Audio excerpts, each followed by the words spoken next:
Afternoon all, hope everyone's well on a freezing cold Thursday, I think it is now.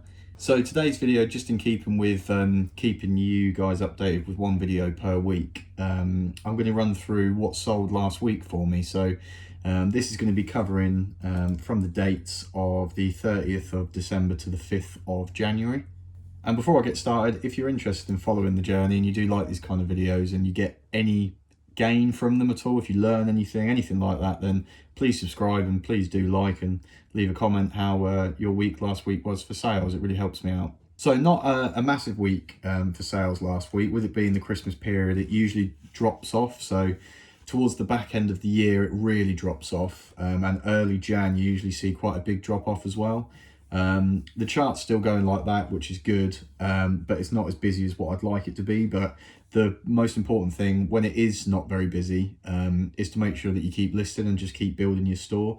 I have been toying with the idea of cross-listing to Vinted because I know a lot of people have been seeing a drop off in eBay sales, but then Vinted has been picking up the slack. So I'm borderline tempted to cross-list my entire store onto Vinted at this stage. Especially now eBay have reintroduced fees as well. Those 3 months where we didn't have any fees, it really makes you realise how much you actually give to eBay alongside your eBay shop subscription, if you're a business seller as well. Couple that with promoted listing fees as well. You do give a lot to eBay, but they have a massive reach in terms of the customer base, so that is the caveat, I suppose. So let's get it started off. So the first one is a Dickies flannel shirt.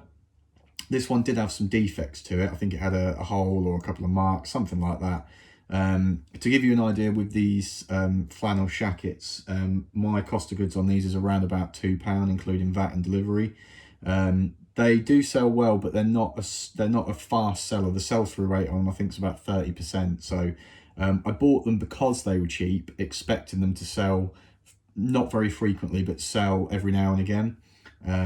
So that went for £16.99, including the postage. So I still make money on them, but just not as much. And that one did have some defects. Normal Dickies ones go for between 20 to 25, but that one went for £16.99 all in.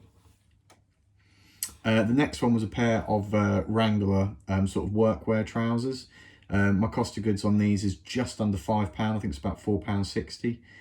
This pair went for £29.18 all in. So, you know, good margin on that. The next item was a Polo Ralph Lauren dress shirt with the cuff links. Not got cuff links on it, but it's got the holes for cuff links. It's a dress shirt. Went via GSP, I believe, this one. Let me know what Polo Ralph Lauren or Ralph Lauren is like for you.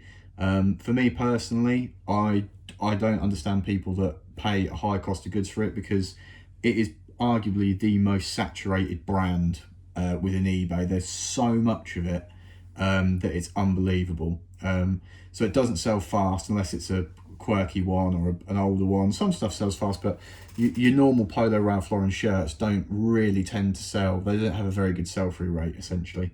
But this one went, like I said, I think via GSP for £26.48 all in. So my cost of goods on that, it would have been from a Syad bale, and it would have been about £2-3. So not too bad on that one. Next one is a brand to definitely look out for, Mountain Equipment. This came in a Boom Wholesale sack. So it owes me about £6, £5.50, £6, including the VAT and delivery. £63.99 all in. Had it up for about 80 or 90. I'd seen them go for similar to that, but more than happy to take an offer of £63.99 all in on that. Get it shifted, reinvest it. So you know, they're the ones that you want to see. You don't get them all the time.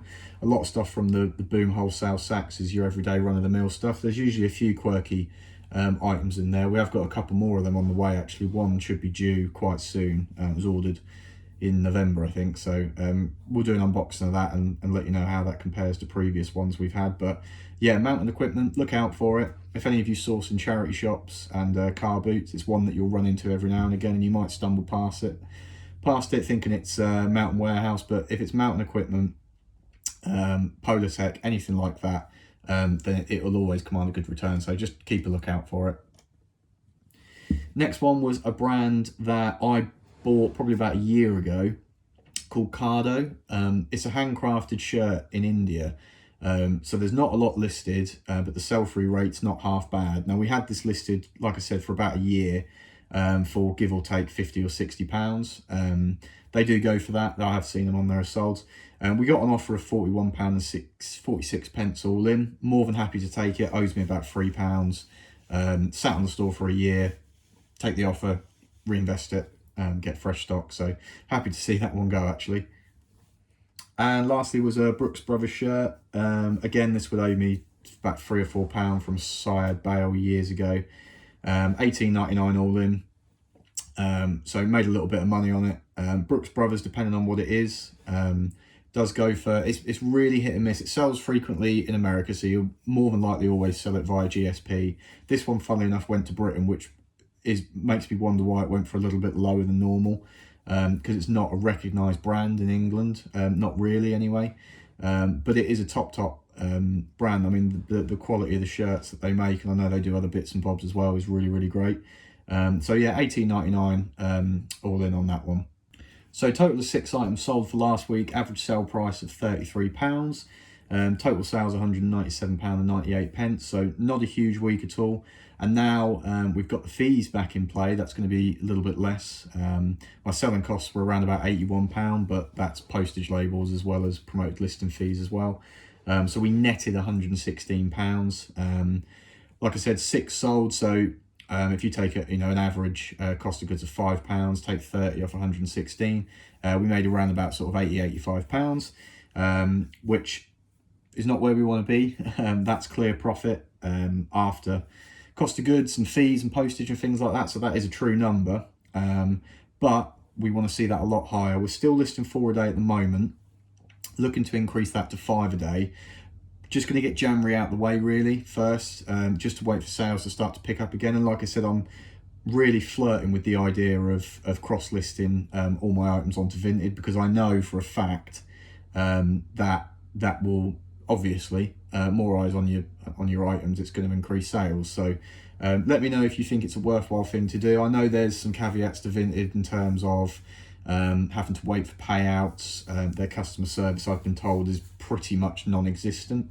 At least with eBay, you can pick up the phone and ring somebody, and you get your money. If you're a business seller and they trust you, you'll get your money and your available payouts as soon as they pay. So yeah, I'm flirting with the idea. I'm going to see how January goes, but let me know if you think it's a worthwhile thing to do. Cross-listing software will probably cost roughly £20-25 a month, so it's another expense, but you'll quickly see a return back on it.